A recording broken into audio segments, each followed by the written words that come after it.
सभी को प्रणाम। आज हम प्रारंभ कर रहे हैं प्रज्ञा उपनिषद छठा मंडल और चतुर्थ अध्याय। और आज की इसमें चलते हैं। आज यात्रा के दौरान इस लेसन का नाम है अदृश्य लोक प्रकरण। कि कुछ हमें दिखता है, कुछ नहीं दिखता, तो वो अदृश्य है क्या, उसको देखते हैं, समझते हैं। कहते हैं आज चौथा दिन था।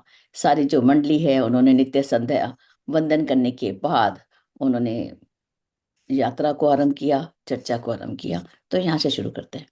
तो देव ऋषि नारद ने आज क्या बोले।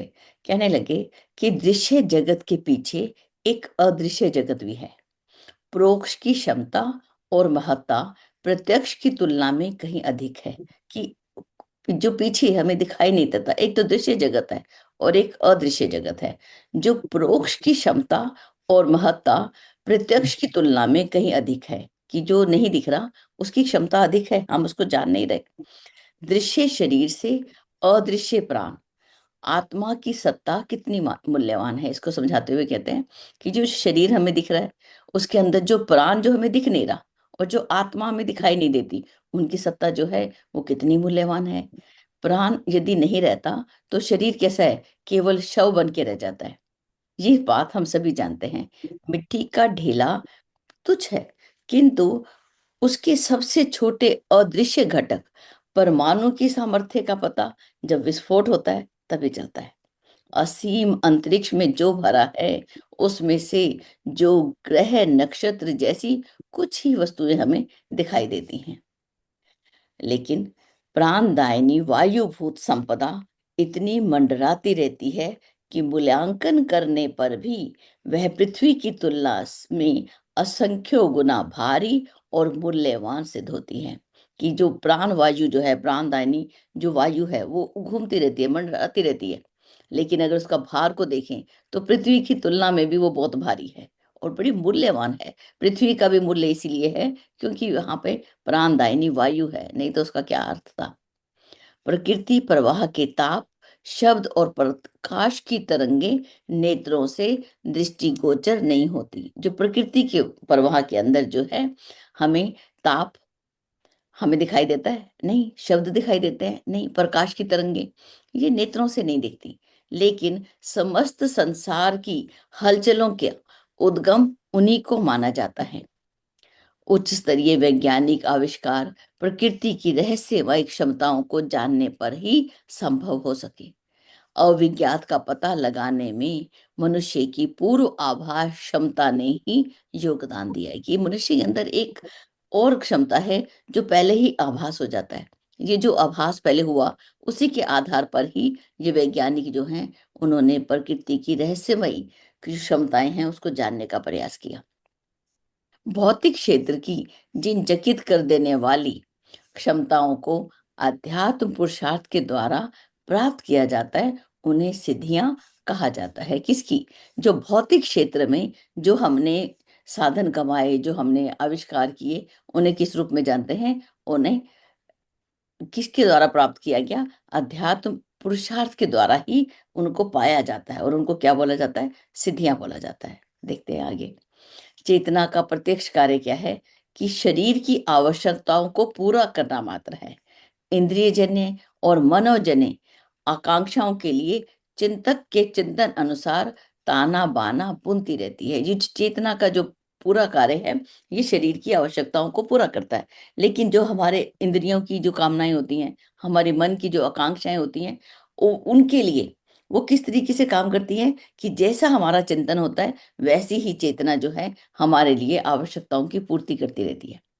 किंतु यदि इस बहिरंग क्लेवर से यदि हम भीतर झांक कर देखें, अंदर झांक के देखें, तो प्रतीत होगा कि ब्रह्मांड वृक्ष के बीज स्वरूप मनुष्य के सूक्ष्म शरीर में चंद ग्रंथियों और विभिन्न चक्रों के रूप में दिव्य शक्तियों के भंडार भरे पड़े हैं। कि अगर हम इसके अंदर झांक झांक के देखें तो 5 कोष बताए जाते हैं। 5 कोष क्या है?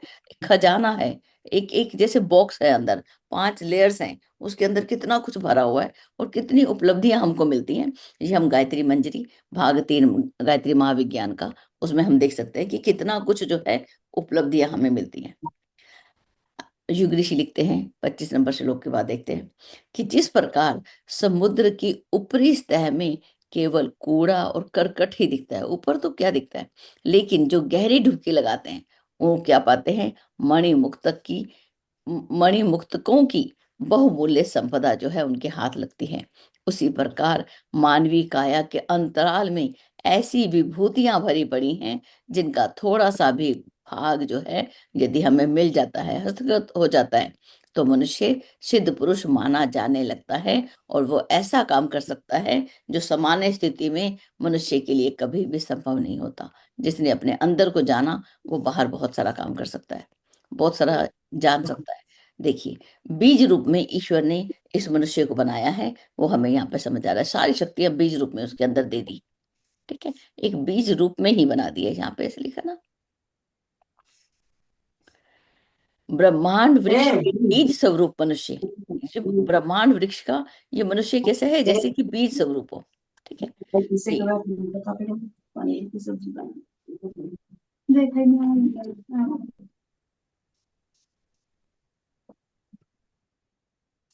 जी दी, आगे चलते हैं।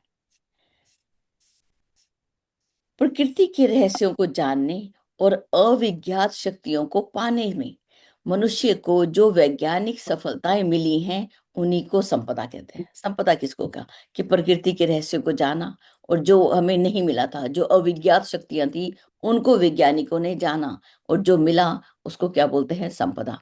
मात्र पुरुषार्थ से ही मनुष्य सुसंपन्न नहीं बना है, उसने प्रकृति की रहस्यमय शक्तियों का उपयोग जाना है। कि ईश्वर ने जो हमें दिया, प्रकृति ने जो हमें दिया, उसका उपयोग भी जाना है मनुष्य ने। केवल पुरुषार्थ के बल पर सब कुछ नहीं हुआ, और उसी के अनुसार, उसी ज्ञान के आधार पर चित्र विचित्र समृद्धियों का अधिष्ठाता भी वो बना है। इन उपलब्धियों में उसकी अदृश्यदर्शी असूझबूझ, ये जो उपलब्धियां हुई उसके अंदर जो उसको ना दिखाई देती थी, अदृश्य थी, वो सूझबूझ जो थी वो ही सहायक रही है। इसे जागृत करने में जो जितना सफल हो सका है वो उतना ही भाग्यवान बना है, वो लोक में सम्मान को भी पा सका है। आगे देखते हैं। नारद जी ने हिमालय में स्थित ऐसे अनेकों स्थान दिखाए जिनमें चेतना के महासमुद्र का मंथन कर के बहुमूल्य रत्न निकालने वाले प्रकृति शक्ति के पारखी महाविज्ञानिकों का निवास रहा है। ऐसे स्थान दिखाए कि जिन्होंने चेतना के, यहाँ पे कौन सा समुद्र का मंथन हो रहा है, ये कौन सा समुद्र है, ये समुद्र है चेतना का महासमुद्र, उसका मंथन किया और उसके अंदर से बहुमूल्य रत्न निकालने वाले ऐसे जो वैज्ञानिक थे, उनका जो स्थान थे वो देवऋषि नारद दिखा रहे हैं। और उनका प्रयास कैसा था, उनके प्रयास से, किसका, ये जो ऋषि थे उनके प्रयास से वो सूत्र मिले जिनके सहारे पदार्थ, प्रकृति और ब्रह्म चेतना के दोनों ही क्षेत्रों में असाधारण उपलब्धि बन पड़ी। कि वो सूत्र मिले जिससे हमें, हमने किसको जाना, ये पदार्थ जगत को भी जाना, इस प्रकृति के रहस्य को भी जाना और ब्रह्म की चेतना को भी जाना। इन सभी क्षेत्रों में असाधारण उपलब्धि, यहाँ पे दोनों इसलिए लिखा कि एक भौतिक है और एक आध्यात्मिक है। प्रकृति का पर्यवेक्षण बहुत सरल है, उसकी रहस्यमयी परतों को बुद्धिमान व्यक्ति अपनी पैनी सूझबूझ के आधार पर भी प्राप्त कर लेते हैं, किंतु ब्राह्मी चेतना का क्षेत्र तो असीम है, अनंत, अद्भुत एवं अगोचर है। उसका अवगाहन महाप्रज्ञा द्वारा ही संभव है। अध्यात्म विज्ञानी श्रद्धा, प्रज्ञा और निष्ठा के त्रिविध क्षेत्रों का अवगाहन करते हैं और देव मानव स्तर के विभूतिवान बनते हैं। कि ये जो है ये इतना बड़ा क्षेत्र है, क्योंकि ईश्वर कैसा है, वो असीम है, अनंत है, अद्भुत है, अगोचर है। वैसी ही उसकी ये जो है ब्रह्म चेतना भी ऐसी ही है। और इसका अवगाहन हम कैसे कर सकते हैं, महाप्रज्ञा के द्वारा। और हमारे में, अगर हमने इसको पाना है तो हमारे में क्या होना चाहिए, श्रद्धा भी हो, प्रज्ञा भी हो और निष्ठा, इस तीनों को अपने अंदर बढ़ाना। ठीक है, आगे चलते हैं। देवऋषि नारद ने इस स्तर के दिव्यदर्शी ब्रह्मपरायण महासिद्धों के अनेक निवास स्थान दिखाए। उन्होंने किस प्रकार क्या किया इसका विवरण सुनाया और कहा कि उन दिनों आत्मविज्ञानी इस भूमि की गरिमा अपनी विभूतियों के आधार पर बढ़ाते थे। सत्पात्रों को उस विद्या की शिक्षा देते थे, कि अपने अंदर उस ज्ञान को बढ़ाने के बाद वो शिक्षा किसको देते थे, जो सत्पात्र होते थे, आगम और निगम, योग और तंत्र, इन्हीं रहस्यमय विभूतियों के नाम है। हम आगम और निगम और योग और तंत्र हम बोलते हैं, ये इन्हीं विभूतियों के नाम है। ठीक है, आगे चलते हैं। जिज्ञासुओं को संबोधित करते हुए देव ऋषि नारद ने प्रकृति के ज्ञान के बोधक अपने विवेचन को जारी रखते हुए फिर कहा, क्या बोलते हैं कि प्रत्यक्ष जगत जो है ये भूलोक है, ये ये दृश्यमान है, इंद्रिय ग्रम्य है, हम इसको देख सकते हैं, इंद्रियों के द्वारा हम इसको छू सकते हैं, अनुभव कर सकते हैं। ऐसे ही अन्य अनेक लोक हैं जिन्हें परलोक कहते हैं। इसमें कौन सी आत्माओं का निवास है? जो अशरीरी आत्माएं हैं, ये त्रिलोकी के अंदर ही हैं, लेकिन जो स्थूल दृष्टि से अग्राही हैं, कि हम इन आंखों से इनको हम नहीं देख सकते। ये यहाँ पर क्यों रहती हैं? कहते हैं जन्म और मरण के मध्यांतर में ये आत्माएं इन्हीं में से किसी में रहती हैं। स्वर्ग नरक उन्हीं के विभाजन है। तो ये जो है एक परलोक के बारे में बताया गया और एक भूलोक के बारे में बताया गया। ठीक है, ये भूलोक के अंदर ही ये जो है परलोक भी यही है। और ये जो है यहाँ पे जन्म, जैसे किसी व्यक्ति की मृत्यु हुई और जब तक अगला जन्म नहीं मिला, जब तक वो यहीं पर रहती हैं। कुछ आत्माएं भावी कार्य निर्धारण की परीक्षा में विश्राम करती हैं। खुद को, कुछ को विश्राम करने के लिए छोड़ दिया जाता है कि आप यहाँ विश्राम कीजिए, जब जरूरत होगी तो हम आपको बुला लेंगे। कुछ नियंता के विशिष्ट परिकर में विशिष्ट प्रयोजनों के लिए सुरक्षित रहती हैं, इन्हें जीवन मुक्त कर देते हैं। इनको धन्यवाद अपने अपने को आपका। म्यूट रखिए प्लीज। अच्छा, शोभा दीदी अनम्यूट है, प्लीज म्यूट कर लें। सॉरी। चलिए आगे चलें। देवता वर्ग की जो आत्माएं हैं ये क्या करती हैं? अच्छा, कुछ को तो यहाँ पर विश्राम करने के लिए छोड़ दिया, कुछ को विशिष्ट प्रयोजन के लिए रख दिया, उनको जीवन मुक्त कह दिया। और कुछ जो आत्माएं हैं, देवता वर्ग की जो आत्माएं हैं, ये क्या करती हैं? सृष्टि के सुसंचालन में अदृश्य रूप से संलग्न रहती हैं। सत्पात्रों के पास अयाचित सहायता के लिए दौड़ी चली जाती हैं। कि जो सत्पात्र हैं, जो अगर इस संसार के ईश्वर का सहयोगी बनकर काम कर रहा है, तो उसको सहायता देने के लिए ये दौड़ी चली जाती हैं। दुष्टता को परास्त करने में भी उनका योगदान रहता है। अशरीरी होते हुए भी इनके क्रियाकलाप शरीरधारियों जैसे होते हैं। इनकी सूक्ष्म सत्ता सामान्य मनुष्यों से अधिक सशक्त, द्रुतगामी एवं व्यापक होती है। इनकी सूक्ष्म सत्ता कैसे होती है? ये बहुत ही सामान्य मनुष्यों से बहुत शक्तिशाली होते हैं। इनकी स्पीड द्रुतगामी मैंने बहुत स्पीड होती है। और व्यापक, व्यापक तो सर्वव्यापी जैसे हैं। तो जब व्यापक हैं तो क्या स्पीड चाहिए? वो तो व्यापक ही हैं, वो तो हर जगह ही हैं। अब मनुष्यों की पात्रता के अनुरूप उनका अविज्ञात सहयोग मिलता रहता है।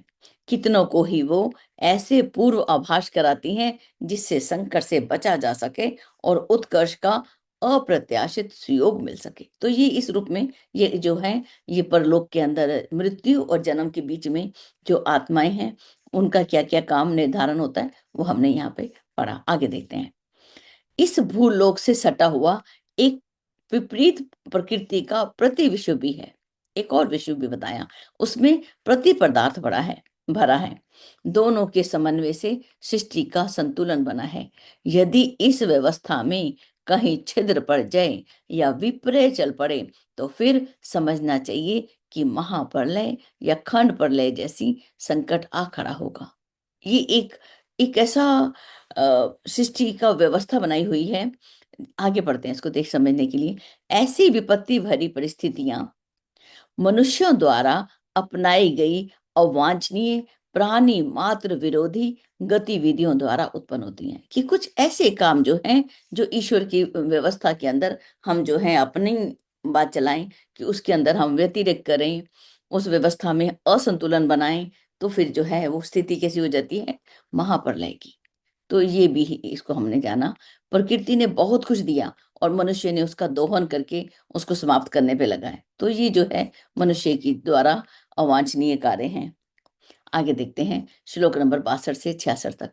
संपदा का महत्व सभी जानते हैं। संपदाओं की महत्व, की संपदा है तो उनका क्या लाभ होते हैं। कौन कौन से संपदाएं हैं, इसके लिए आचार्य जी लिखते हैं, शरीर का बल, बुद्धि का बल, शस्त्र का बल, संग बल, ये अनेक बल, चातुर्य बल है, मित्र बल है, अनेक बल हैं। उन आदि में, आदि भी लिखा कि अनेक बल, उनमें से भी सभी परिचित हैं, उससे सब जानते हैं, लेकिन इन सबसे बड़ा आत्मबल है। उसके द्वारा प्रकृति के ऊपर आधिपत्य पाया जा सकता है और चेतना को इस स्तर तक परिष्कृत किया जा सकता है कि वह सृष्टा की भांति सर्वशक्तिमान स्वयं भू बन सके।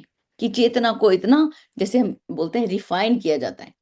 आज हम रिफाइंड, हम ऑयल तो सब जानते हैं, लेकिन ये चेतना भी रिफाइन हो सकती है, ये हम नहीं जानते। इस चेतना को भी शुद्ध परिष्कृत किया जा सकता है और इतना ऊपर उठाया जा सकता है कि उसमें और हम में कोई अंतर नहीं, वो मैं ही तो हूं। वह सृष्टा की भांति ही सर्वशक्तिमान स्वयं भू बन सके। पर सुप्त को जागृत करने की विधा को ही साधना कहते हैं। ये जो हमारे अंदर सोई हुई शक्तियां हैं, इनको जगाने की विधा को ही साधना कहते हैं। मनुष्य को सृष्टा ने अपना महान उत्तराधिकारी युवराज बनाया है और उस उत्तरदायित्व का भली प्रकार निर्वाह कर सकने जैसी शक्ति भंडार उसे बीज रूप में प्रदान भी किया है। ऐसा नहीं है कि उसको अधिकारी बना दिया, उसको कोई शक्तियां तो दी नहीं, उसको कैसे जाए कैसे काम करे, नहीं, सब कुछ उसने बीज रूप में उसने दे दिया। बस उसे अंकुरित करना और फलित करना मनुष्य का ही काम है। जो दृश्य तक सीमित है वो तुच्छ है।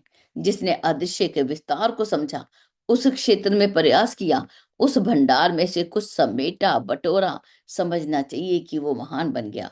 महानता की प्राप्ति के लिए हमें क्या चाहिए? उदात्त दृष्टिकोण, विशाल हृदय और एकाकी चल पड़ने योग्य साहस और विश्वास चाहिए हमें। हम महानता को कहते हैं, बहुत धनवान होना तो आसान है, लेकिन महान होना कठिन है। तो महानता को हम कैसे पालें? हमारा दृष्टिकोण कैसा हो? उदात्त दृष्टिकोण हो। ठीक है, सभी अपने, पूरा वसुधैव कुटुंबकम, आत्मवत् सर्वभूतेषु, पराया धन पत्थर समान, पर स्त्री माता समान, ये ऐसा हमारा दृष्टिकोण हो। हृदय कैसा हो? विशाल, और एकाकी, अकेले चल सकने जो का साहस भी है कि अरे कोई तो बोलता नहीं, मैं क्यों बोलूं, कोई काम तो करता नहीं है, मैं क्यों करूं। तो जो साहस ऐसा चाहिए कि एकाकी भी चल पड़े। महामानवों का चिंतन, चरित्र, व्यवहार, रुझान, निर्धारण इसी स्तर का होता है। महानता पर संपन्नता को न्योछावर किया जा सकता है। संपन्नता को भी छोड़ा जा सकता है यदि हमें महान बनना है। महानता पर संपन्नता को छोड़ा जा सकता है, संपन्नता पर महानता को नहीं छोड़ा जाता। महानता सर्वश्रेष्ठ है। सृष्टि, अभी देखिए शब्द ज्ञान को पढ़ते हैं, शब्द विद्या, शब्द ब्रह्म और नाद ब्रह्म को यहाँ समझेंगे आज।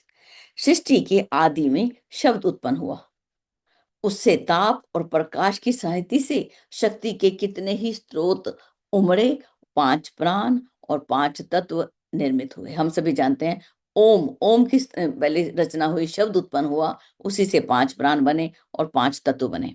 समस्त सृष्टि उन्हीं के सहयोग समन्वय से उत्पन्न हुई। प्रकृति का मूल शब्द है। सृष्टा की इच्छा शक्ति जब एक से बहुत बनने के लिए अग्रसर हुई, तो सर्वप्रथम उसका प्रकटीकरण ओमकार शब्द में, ध्वनि प्रवाह में, बैखरी रूप में से परिलक्षित हुआ। कि बैखरी वाणी के रूप में जो है ओंकार जो है वहां पर एक प्रकट हुआ, और इसने एक ध्वनि का प्रवाह चला, जिसके आधार पर ये पूरी सृष्टि जो है वो चल रही है, गतिमान है। ये शब्द ही नाद ब्रह्म और शब्द ब्रह्म है। उसकी सामर्थ्य सर्वोपरि है। शब्द नष्ट नहीं होता, ये बड़ा नित्य है। इसलिए कभी भी बुरे शब्दों का प्रयोग नहीं करना चाहिए किसी के ऊपर भी, मानसिक रूप पे भी नहीं, कि मन से ही हम किसी को अपशब्द बोल दें, नहीं। क्योंकि शब्द ब्रह्म है, ये कभी नष्ट नहीं होता, नित्य है ये। आगे देखते हैं, जीवित प्राणी इसी के आधार पर अपनी भावनाएं व्यक्त करते हैं, वाणी के आधार पर ही। सहयोग का आदान प्रदान का पथ भी इसी आधार पर है। समष्टि और व्यष्टि की सामान्य गति और विशेष प्रगति में शब्द का ही योगदान सबसे ऊपर माना गया है। ज्ञान और विज्ञान का तारतम्य भी उसी के सहारे चलता है।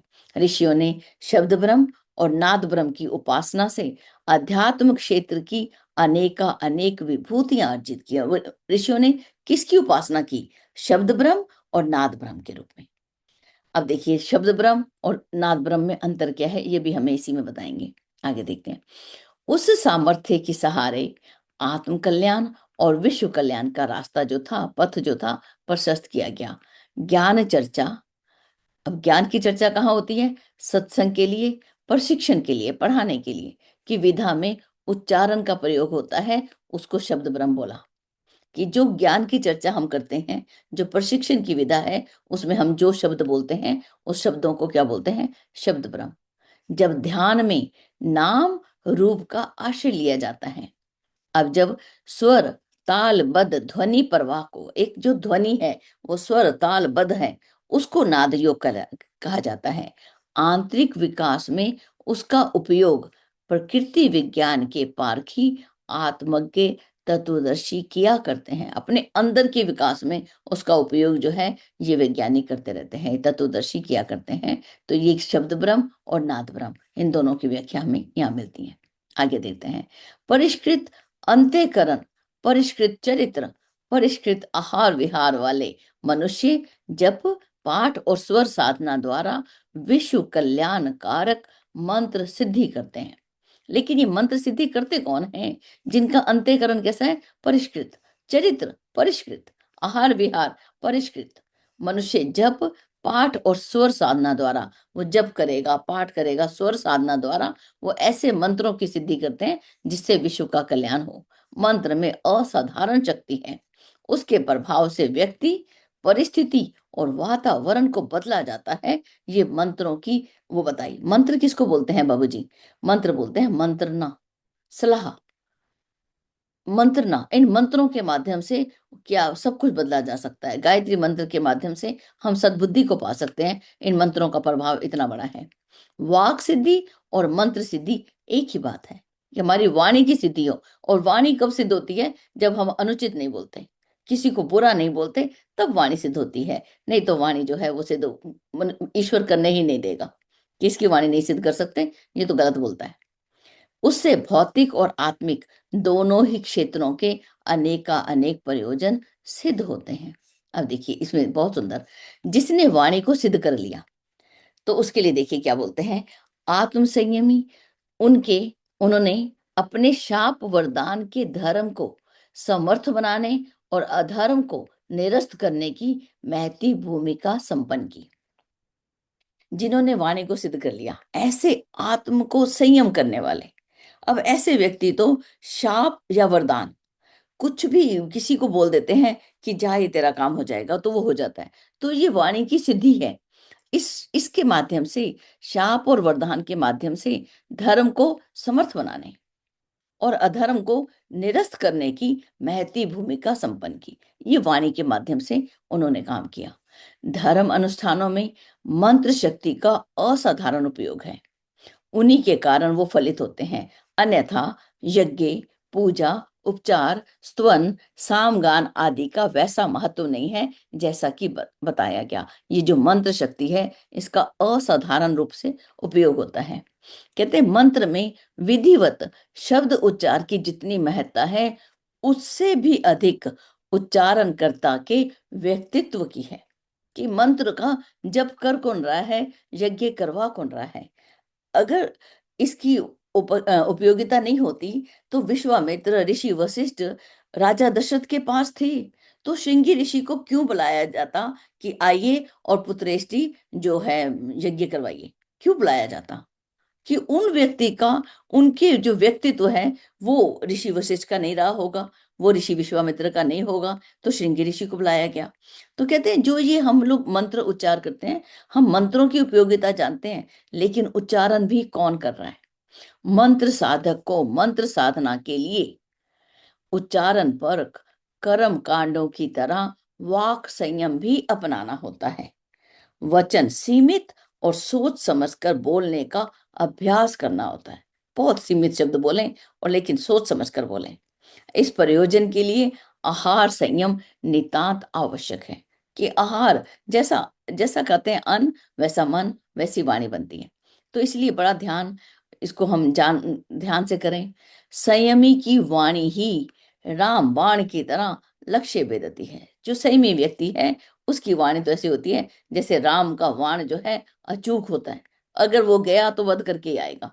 ऐसे ही रामबाण की तरह लक्ष्य को भेद देती है। यंत्रों में भी भी बड़ी शक्ति मंत्रों में मानी गई है। हम यंत्र रखते हैं, ये लक्ष्मी यंत्र है, अनेक यंत्र, बगलामुखी यंत्र, लेकिन उससे भी बड़ी शक्ति किसकी है? मंत्रों की।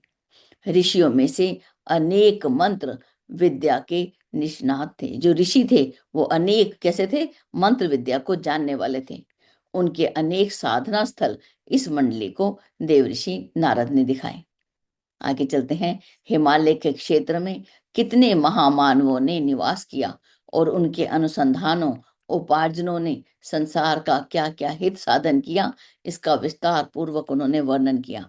चूंकि वह उनसे अनेक बार पहले मिले थे, श्रवण करते हुए उस यात्रा मंडली में से प्रत्येक ने सोचा कि उन पुरातन परंपराओं को नए समय के अनुरूप नए सिरे से जीवंत करने के लिए हमें वैसा ही पुरुषार्थ करना चाहिए। ये बात हम सबके लिए भी युग ऋषि लिख रहे हैं कि जो ये सुन रहे हैं, जो यात्रा, हम भी तो इस यात्रा, जीवन एक यात्रा ही तो है।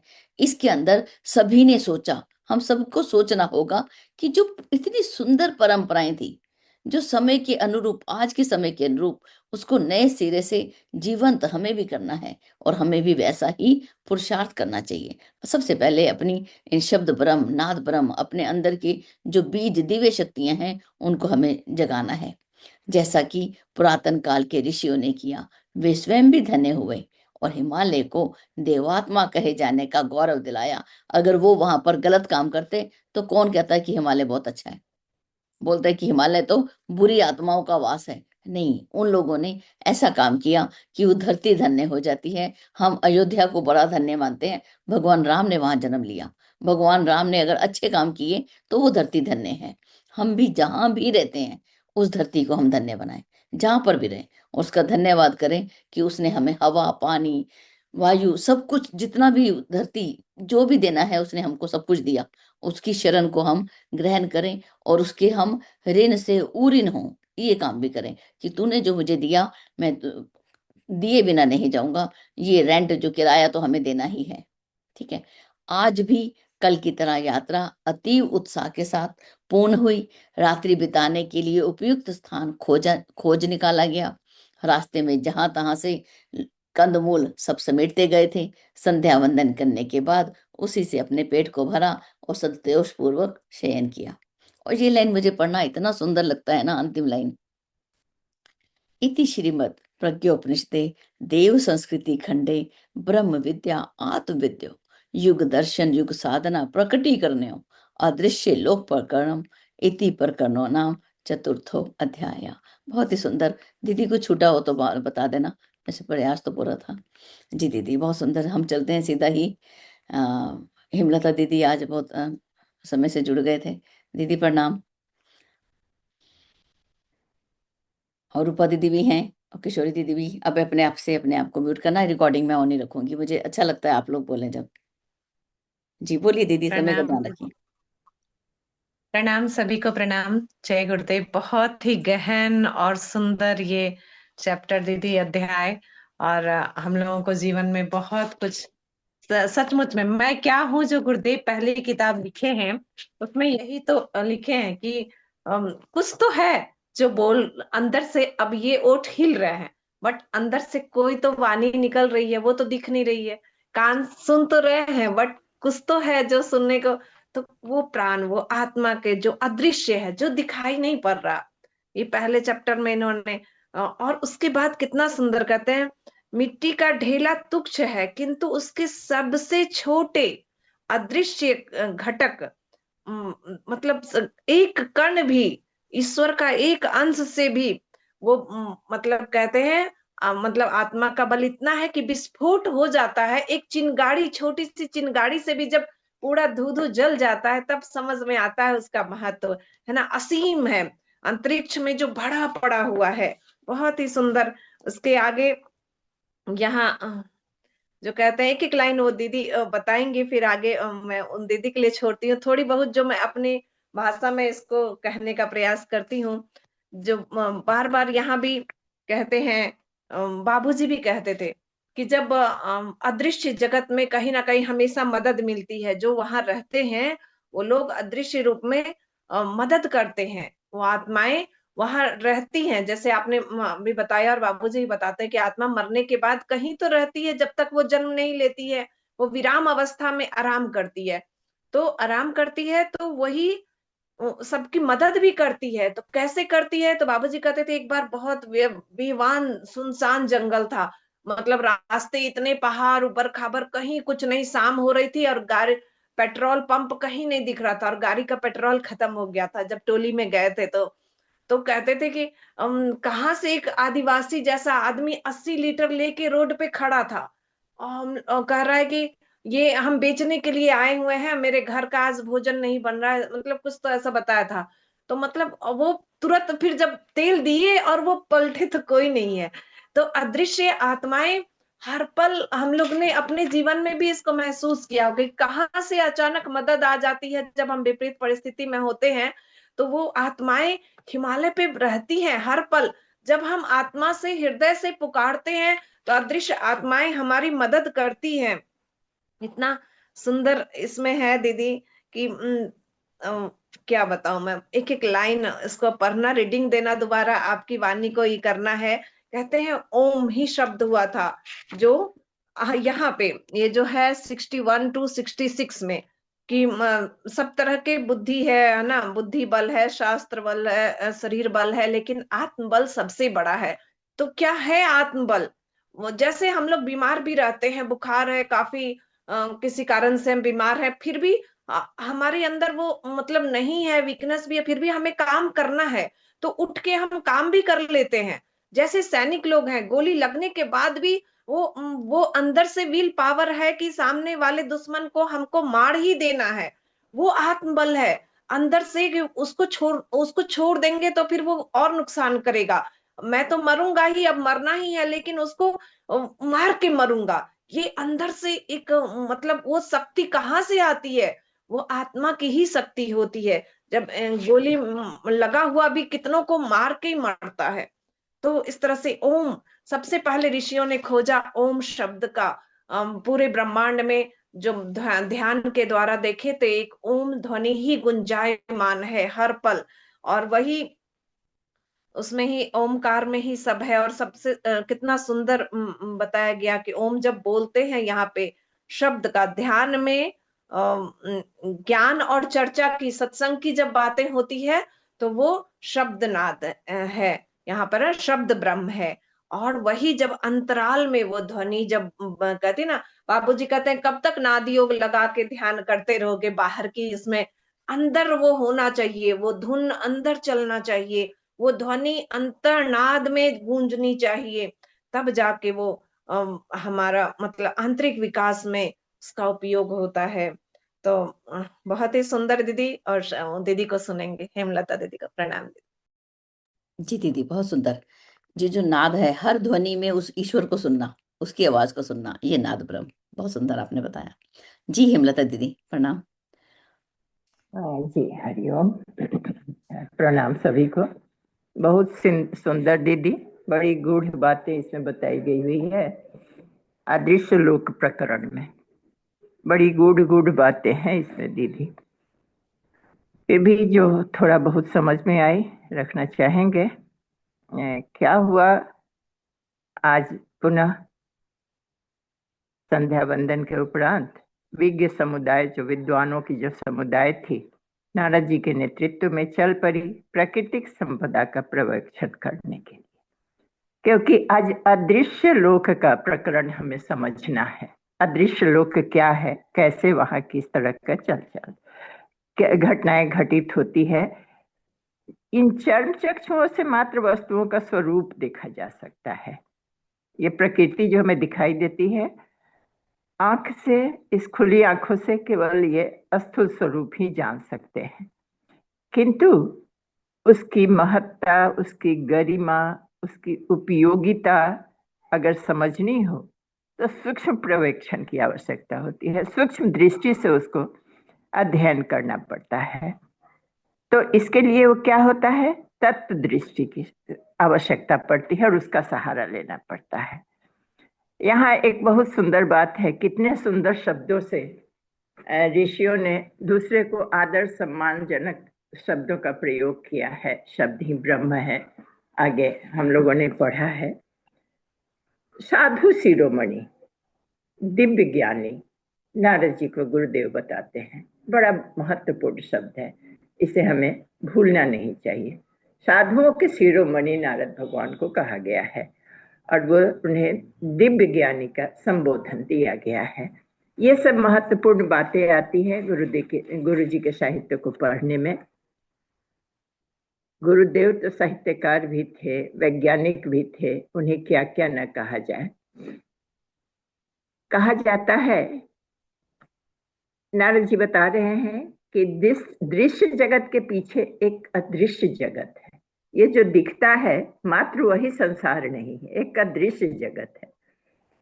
परोक्ष की क्षमता, अदृश्य जगत जो है जिसको परोक्ष कहते हैं, तो ये उसकी क्षमता और महत्ता इसकी तुलना में जो दृश्य जगत है जो हमें दिख रही है अनंत गुना अधिक होती है, कई गुना अधिक होती है। ये शरीर से अदृश्य प्राण आत्मा की सत्ता कितनी मूल्यवान है, प्राण न रहने पर समझा जाता है, समझा जाया जा सकता है कि ये जो शरीर है हमारा, ये स्थूल शरीर जो दिखता है, उसमें जो प्राण, जो नहीं दिखने वाली वस्तु है, उसकी महत्ता कितनी अधिक है जब शरीर न रहे, मतलब प्राण जब न रहे और शरीर केवल कचरा मात्र सौ बनकर रह जाती है, तो इसकी महत्ता समझ में आती है। बड़ा सुंदर उदाहरण देकर कहा गया है कि मिट्टी का ढेला है तो बहुत तुच्छ, लेकिन वह जिन चीजों से बना है उसके आंतरिक जो परमाणु है, परमाणुओं के इकट्ठा होने के बाद ये पार्थिव बनता है या ये शरीर बनता है, ये संसार बनता है इलेक्ट्रॉन, न्यूट्रॉन, प्रोटॉन के संयोग से, और प्रत्येक सेल से ये सब कुछ बनता है। तो वो सेल की कितनी शक्ति होती है, उन परमाणुओं की, अणुओं की कितनी सामर्थ्य है, वो उसका विस्फोट होने के बाद उसका पता चलता है। ऐसे तो मात्र ढेला है और कुछ नहीं। बहुत सुंदर सुंदर बातें यहाँ आई है। चेतना की बात कही जा रही है। यह चेतना जो है, जो शरीर के अंदर कार्य करती है, वो क्या कार्य करती है, यह भी एक महत्वपूर्ण बात हमें लगाती थी कि यह चेतना प्रत्यक्ष शरीर की आवश्यकता को पूरा करना मात्र समझा जाता है। ये चेतना है हमारे अंदर की, तो हमारी जो आकांक्षा होती है, आकांक्षा कहाँ से उठती है? इंद्रिय जन आवश्यकता जो होती है, मन की आकांक्षा होती है। मन ही काम करता है, मन जैसा सोचता है वैसा ही करता है। करता कौन है? ये शरीर करता है। तो ये चिंतक के चिंता अनुसार ताना बाना कौन बुनता है? मन बुनता है और शरीर उसके लिए करता है। लेकिन यह केवल बाहरी काम ही शरीर नहीं करता है। कहने का अर्थ है कि बहिरंग कलेवर से भीतर अगर झांक कर देखा जाए तो प्रतीत होता है कि यह ब्रह्मांड वृक्ष के बीज स्वरूप, यह संपूर्ण ब्रह्मांड है और उसका बीज जो यह हमारा शरीर है मनुष्य का, सूक्ष्म शरीर में चंद ग्रंथियां काम करती है शरीर के अंदर। एड्रिनल ग्रंथि, थायराइड, पैराथायराइड, पिट्यूटरी, पीनियल, ये ग्रंथियां, गोनाड्स, ये सारे संचालन करती है। पैंक्रियाज ऐसे ही नहीं है जो हमारा शरीर संचालित होता रहता है। विभिन्न चक्रों के रूप में शरीर के अंदर चक्र भी सूक्ष्म रूप में काम करते रहते हैं। तो इस तरह से इनमें दिव्य शक्तियों का भंडार है। ये चेतना यूं ही मन ने सोचा और शरीर ने काम कर दिया, चेतना हमारी जागृत हो गई, सक्रिय हो गई, ऐसा नहीं होता है। ये जो ब्रह्मांड में परिलक्षित होता है, सारी बातें परिलक्षित होती है, उसका सूक्ष्म बीज हमारे शरीर के अंदर होता है और इस शरीर के अंदर केवल इंद्रिय और मन का ही खुराफाती नहीं चलता होता है, सूक्ष्म रूप से ये हमारी ग्रंथियां काम करती हैं और हमारी शरीर के चक्रास काम करते हैं। ये सभी हम सभी जानते हैं। यहाँ ये बताने का गुरुदेव का इतना ही हमें दिख रहा है कि कैसे जागृत किया जाता है, कैसे वो सूक्ष्म शरीर को जागृत करके प्रकृति के सूक्ष्म स्तर को पहचानते हैं। उन दिनों विद्वान लोग पहचाना करते थे। उसी क्रम में यह बात बताई जा रही है। समुद्र के ऊपरी सतह पर तो कूड़ा करकट दिखता है, लेकिन अगर समुद्र में डुबकी लगाई जाए तो उसमें हीरे मोती जवाहरात कितने सारे चीज भरे रहते हैं। उसी प्रकार यह शरीर जो है, मानवीय काया जो है, इसके अंदर में अनेकानेक विभूतियां भरी है। थोड़ा सा भी अगर भाग हस्तगत हो जाए, मनुष्य के हाथ में आ जाए, तो मनुष्य सिद्ध पुरुष बन जाता है और ऐसे ऐसे काम कर देता है जो सामान्य मनुष्य से संभव नहीं है। बात आती है अनेक स्थान दिखाते हुए चेतना के इस महासमुद्र का मंथन करके बहुत रत्न निकालने वाले प्रकृति शक्ति के पारखी महान वैज्ञानिकों का निवास रहा है इन हिमालय में। नारद जी उनको बताते हुए, दिखाते हुए, आगे बढ़ते हुए कहते हैं कि जिनके सहारे पदार्थ, प्रकृति और ब्रह्म चेतना के दोनों ही क्षेत्रों में असाधारण उपलब्धियां बन पड़ी थी उन दिनों। एक बहुत सुंदर उदाहरण आता है, आप सभी जानते हैं। जब रतन टाटा जमशेदपुर जिनका नाम था, उनको जब लोहा का फैक्ट्री बैठाना था तो उन्होंने पूछा था किससे? किसी को मालूम है ये कहानी, ये घटना? तो कृपया बताएं। जी दीदी, जी विवेकानंद जी से। विवेकानंद हाँ। विवेकानंद से पूछिए। जी, तो विवेकानंद जी उन दिनों अमेरिका में थे। तो रतन जी टाटा ने क्या पूछा कि हमें ऐसा करना है, स्वामी जी कृपया बताएंगे अपने दिव्य चक्षु से देखकर कि वो कौन सी जगह है जहाँ कोयला, जल और लोहा हमें प्रचुर मात्रा में दिखे। और भारतीय योगियों का स्पष्ट उदाहरण विवेकानंद जी हैं।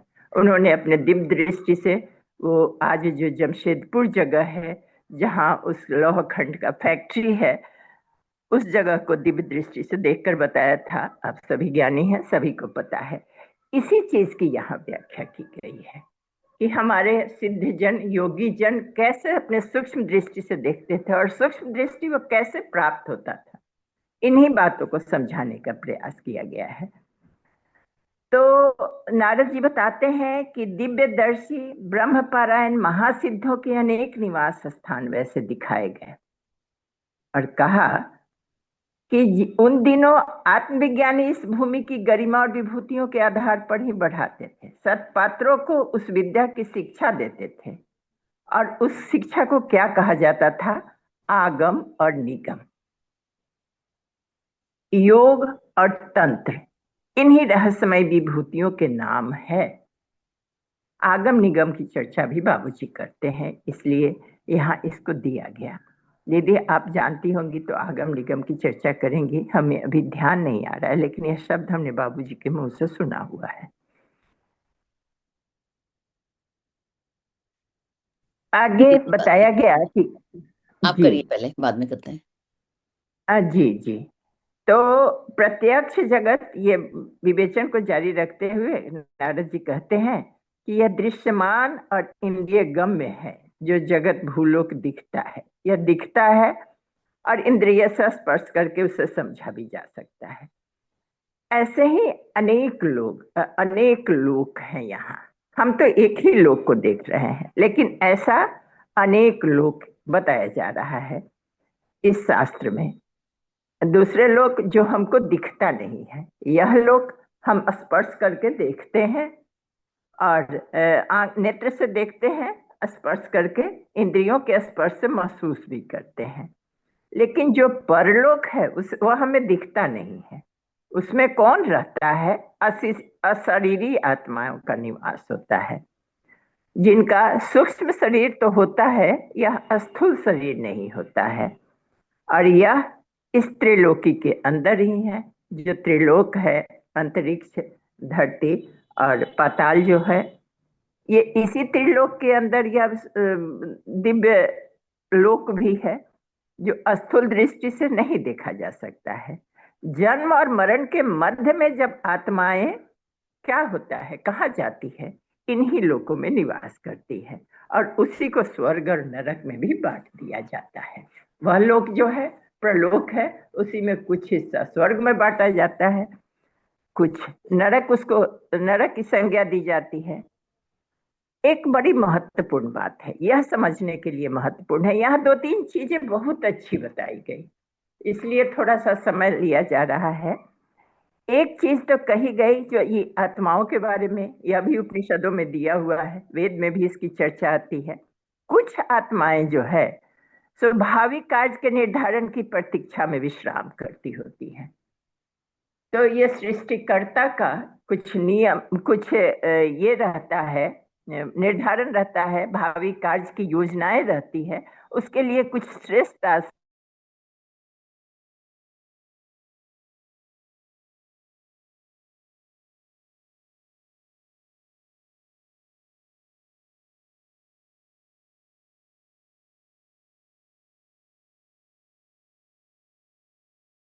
करनी पड़ती है।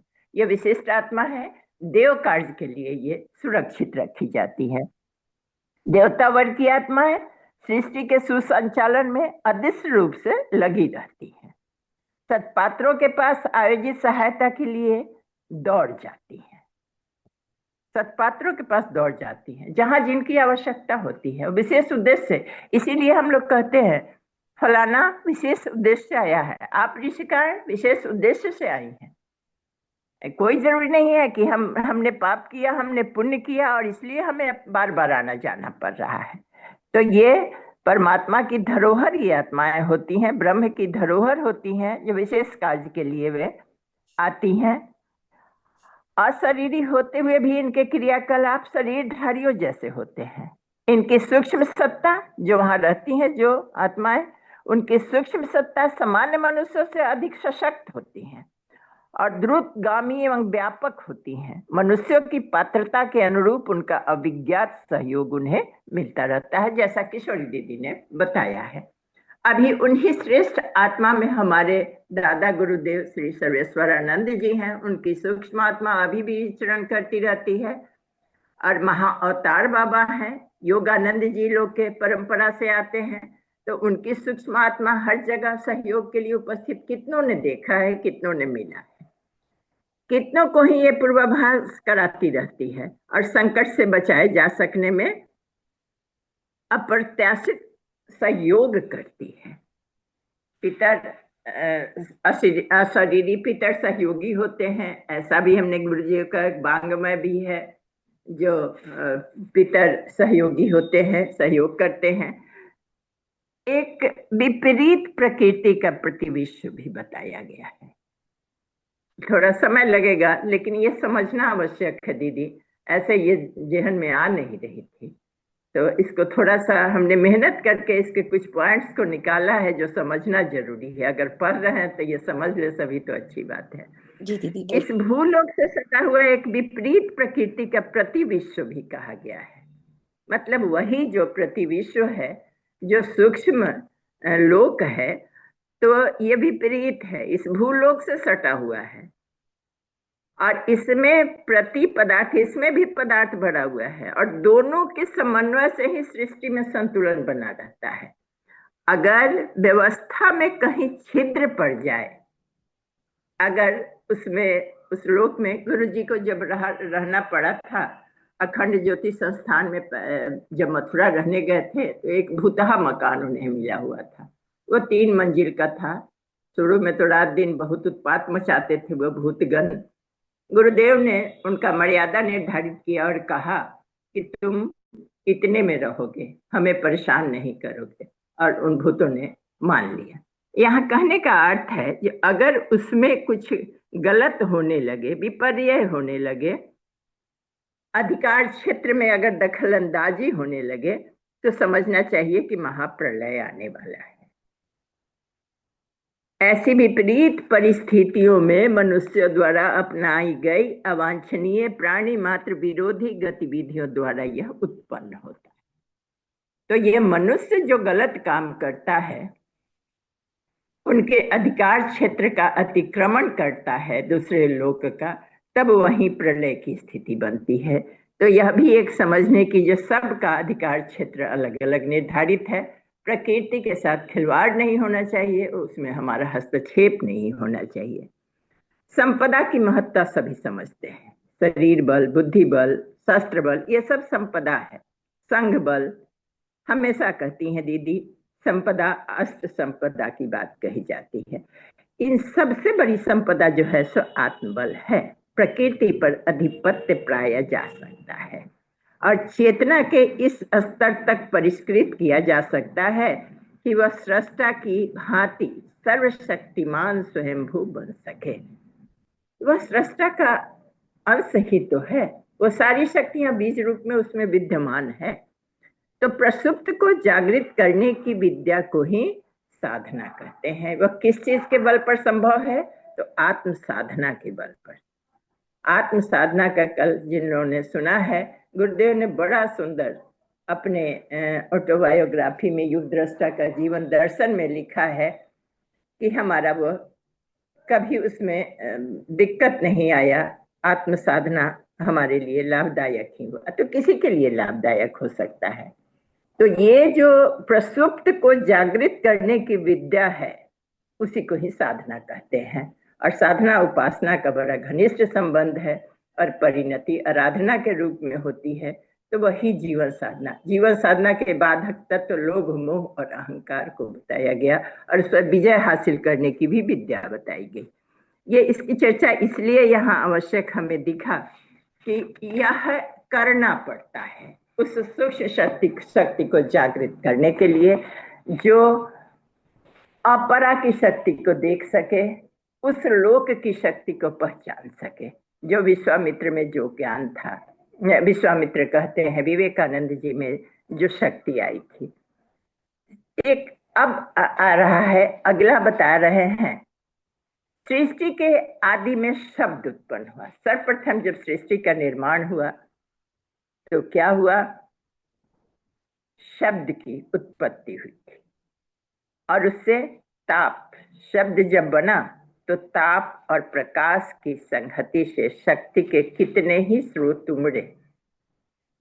जब घर्षण संघर्षण हुआ, सृष्टि बनने लगा, एको हम बहुश्यामी, शब्द ओम का निर्माण हुआ और उसमें उससे ओम से क्या निकला? ताप निकला और प्रकाश निकला। जब सविता का ध्यान गुरुदेव कराते हैं तो कहते हैं सविता प्रकाश, ज्ञान और प्रज्ञा। उसी तरह से जब पंचकोश की साधना कराते हैं तो उसमें जब मणिपुर अग्नि चक्र की साधना कराते हैं तो अग्नि, मूलाधार चक्र की साधना कराते हैं तो विद्युत। इस तरह से उनका संघर्षण हुआ, प्रपात हुआ और तब कितने स्रोत उमड़ने लगे। 5 प्राण बना, पंच तत्व विनिर्मित हुआ। सृष्टि उन्हीं के सहयोग समन्वय से उत्पन्न हुई प्रकृति का। परंतु मूल शब्द क्या था? तो ओम था। ओंकार शब्द के ध्वनि प्रवाह में बैटरी रूप से परिलक्षित हुआ संसार में, जो अभी निरंतर चलते रहता है। यह शब्द ही नाद ब्रह्म है और शब्द ब्रह्म है। यहाँ शब्द ब्रह्म को कहा गया, शब्द ही ब्रह्म है। कैसे शब्द ब्रह्म है? जीवित प्राणी अपनी भावनाएं शब्द के द्वारा ही प्रकट करता है। उसी के सहयोग से आदान प्रदान चलता रहता है। समष्टि और व्यष्टि की सामान्य गति और विशेष प्रगति में भी शब्द का ही योगदान रहता है। सर्वोपरि ज्ञान और विज्ञान का तारतम्य भी शब्द से ही जुड़ता है। अब शब्द ब्रह्म क्या है, नाद ब्रह्म क्या है? ऋषियों ने शब्द ब्रह्म और नाद ब्रह्म की उपासना से अध्यात्म क्षेत्र के अनेकानेक विभूतियां अर्जित की है। शब्द ब्रह्म है ज्ञान चर्चा, सत्संग, प्रशिक्षण की विद्या में उच्चारण का प्रयोग होता है। यही आत्म कल्याण और विश्व कल्याण का मार्ग प्रशस्त करता है। शब्द का कितना प्रभाव पड़ता है। कैसे शब्द का प्रभाव पड़ता है? एक बात है चल और चला, ये दो शब्द है, एक ही शब्द है, दो तरह से जैसे बोलते हैं उस तरह का प्रभाव डालता है। तो शब्द की बहुत बड़ी शक्ति होती है। उसी मुंह से गाली देते हैं, उसी मुंह से अगर सम्मानजनक शब्द निकालते हैं किसी के लिए, तो उसका कैसा रिप्लाई होता है गाली का और सम्मानजनक शब्द का। सभी को इसका प्रत्यक्ष अनुमान है, सभी का ज्ञान है यहाँ। तो अभी जो हम लोग चर्चा कर रहे हैं, यह शब्द ब्रह्म चल रहा है। शब्द का उच्चारण का कितना अधिक महत्व है। ध्यान में नाम रूप का आश्रय लिया जाता है। अगर शब्द नहीं होता तो हम जो मंत्र पढ़ते हैं शब्द के आधार पर ही पढ़ते हैं। स्वर तालबद्ध ध्वनि प्रवाह को नाद योग कहते हैं। जो लगातार तालबद्ध ध्वनि निकलती है उसी को नाद योग, जैसे ओ, ये तालबद्ध होता है। और शब्द ब्रह्म होता है। ये चर्चाएं हुई, पढ़ना हुआ, लिखना हुआ, सत्संग करना हुआ, ज्ञान चर्चा हुआ, प्रशिक्षण देने का जो शब्द का प्रयोग किया जाता है, ये शब्द ब्रह्म कहा जा सकता है। आंतरिक विकास में उसका उपयोग प्रकृति विज्ञान के पारखी आत्मज्ञ तत्वदर्शी किया करते हैं। वाक सिद्धि और मंत्र सिद्धि एक ही बात है। अंतःकरण परिष्कृत, चरित्र परिष्कृत, आहार विहार वाले मनुष्य जप पाठ और स्वर साधना के द्वारा विश्व कल्याणकारक मंत्र सिद्ध करते हैं। तो वाक भी मंत्र ही होता है, शब्द भी मंत्र ही होता है। वाक सिद्धि मंत्र ही रूप में सिद्ध होती है। उसके भौतिक और आत्मिक दोनों ही क्षेत्र में अनेक प्रयोजन से सिद्ध किया जा सकता है। जिसने वाणी सिद्ध कर ली, आत्म संयमी उनसे अपने शाप वरदान से धर्म को समर्थ बनाने और अधर्म को निरस्त करने की महत्ती भूमिका संपन्न की है। मंत्र में विधिवत शब्दोच्चार की जितनी महत्ता है, उससे भी अधिक उच्चारणकर्ता के व्यक्तित्व की महत्ता है। सभी मंत्र जपते हैं, सबकी मंत्र सिद्धि नहीं होती है। क्यों? मंत्र साधक को मंत्र साधना के लिए उच्चारणकर्ता के कर्म कांडों की तरह वाक संयम को अपनाना पड़ता है। व्यक्तित्व उनका कैसा है, वचन सीमित और सोच समझकर बोलने का अभ्यास करना होता है। इस प्रयोजन के लिए आहार संयम नितांत आवश्यक है। संयमी की वाणी ही रामबाण की तरह लक्ष्य भेदती है। यंत्रों से भी बड़ी शक्ति मंत्र में पाई जाती है।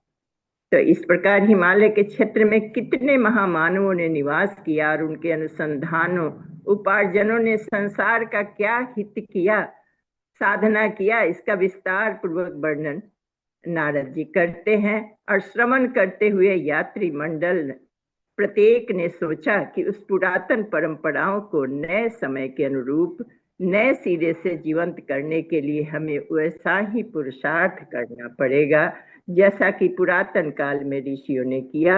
वे स्वयं धन हुए, हिमालय को देवात्मा कहे जाने का गौरव दिलाया। तो प्रणाम सभी को। हमने समय लिया, लेकिन हम स्वयं समझने के क्रम में इतना टाइम ले लिए, क्षमा चाहेंगे आप लोग से। धन्यवाद दीदी।